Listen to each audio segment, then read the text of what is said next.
Je suis moniteur de plongée professionnel depuis 20 ans, 22 ans. Le secteur principal, la plongée recyclaire et la formation recyclaire. J'organise des stages justement de formation, mais je fais aussi des collaborations avec la télévision et le cinéma pour les tournages de films et vidéos.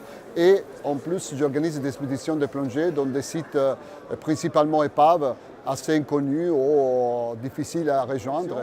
Je viens juste de terminer mon expédition sur les Britanniques, c'est la sister ship du Titanic, bien plus fameux. Et ça faisait 2 ans que j'ai rêvé de la faire, parce qu'effectivement c'est une épave magnifique, 260 mètres de long. Après c'est une historique. Après arriver sur l'épave, trouver l'attaque des Cousteau et tout le reste, ça a été des moments assez émotionnants, très émotionnants. Pour 2018, j'espère de retourner sur le Britannique, mais on a 2 expéditions dans la nord, dans les Bonifacio, dans les 3 entre la Sardaigne et la Corse. Il y a une épave que j'ai découverte, ça fait 4-5 ans, d'une croisière italienne, dans laquelle on a très peu d'images, puisqu'on a fait juste une plongée dessus.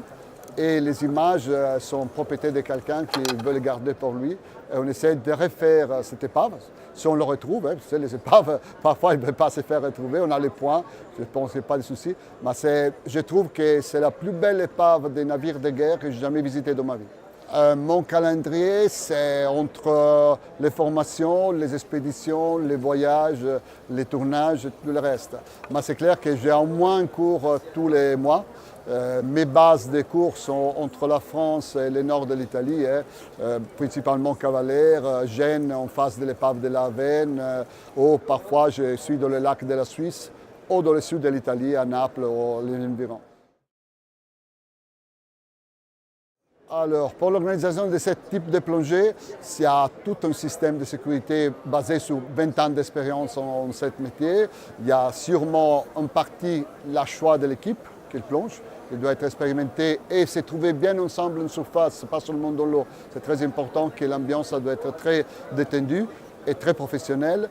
Un système de sécurité de surface très efficace et là aussi pas au dernier moment mis en place avant pour être sûr que tout ça marche bien.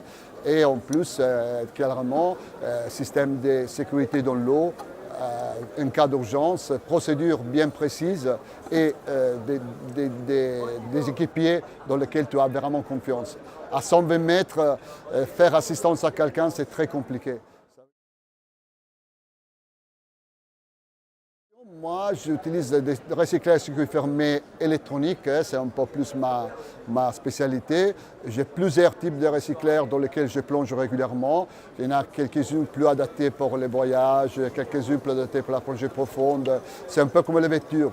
Les recycleurs idéaux, encore, ça n'existe pas. Il y aura toujours quelqu'un qui dira « les miennes, c'est plus bon pour ça, les miennes, c'est plus bon pour ça ». Mais je trouve que maintenant, le niveau de sécurité il est très élevé.